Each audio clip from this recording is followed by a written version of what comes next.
BNP chairperson Begum Khaleda Zia আগের চেয়ে এখন অনেকটা সুস্থ আছেন বলে জানিয়েছেন তার চিকিৎসক AZM জাহিদ হোসেন। আগামী সপ্তাহ থেকে বিশেষজ্ঞ চিকিৎসকদের তত্ত্বাবধানে তার পূর্ণাঙ্গ চিকিৎসা শুরু হবে বলেও জানান তিনি। নিজের সুস্থতার জন্য দেশবাসীর কাছে দোয়া চেয়েছেন বেগম জিয়া। লন্ডন থেকে জানাচ্ছেন আরিফ মাহফুজ। লন্ডনে চিকিৎসকদের নিবিড় পর্যবেক্ষণে রয়েছেন সাবেক প্রধানমন্ত্রী ও বিএনপির চেয়ারপারসন বেগম খালেদা জিয়া। স্বজনদের সান্নিধ্যে আগের থেকে অনেকটাই সুস্থ আছেন তিনি।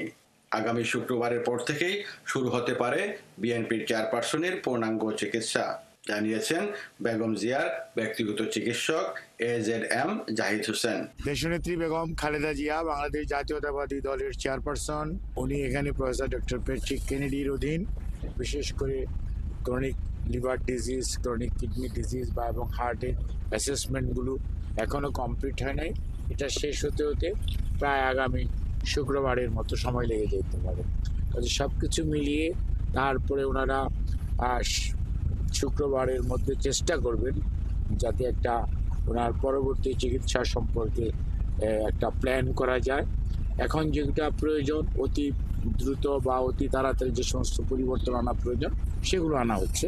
লিভার সিরোসিস, হৃদরোগ, ফুসফুস, আর্থ্রাইটিস, কিডনি, ডায়াবেটিস সহ বিভিন্ন জটিলতায় ভুগছেন ৭৯ বছর বয়সী খালেদা জিয়া। হাসপাতালে থেকে নিজের সুস্থতার জন্য দেশবাসীর কাছে দোয়া চেয়েছেন বিএনপির চেয়ারপারসন। ম্যাডাম নিজে এবং ম্যাডামের পরিবার জনাব তারেক রহমান সাহেব সহ দেশবাসীর কাছে উনার জন্য এবং সর্বোপরি উনার সুস্থতার জন্য দোয়া চেয়েছেন যাতে উনি দ্রুত সুস্থ হয়ে উঠতে পারেন।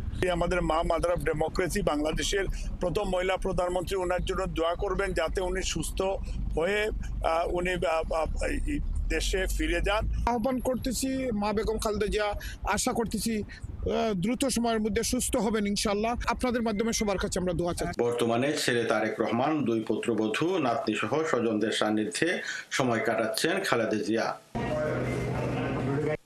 আরিফ মাহফুজ, ৭১, লন্ডন।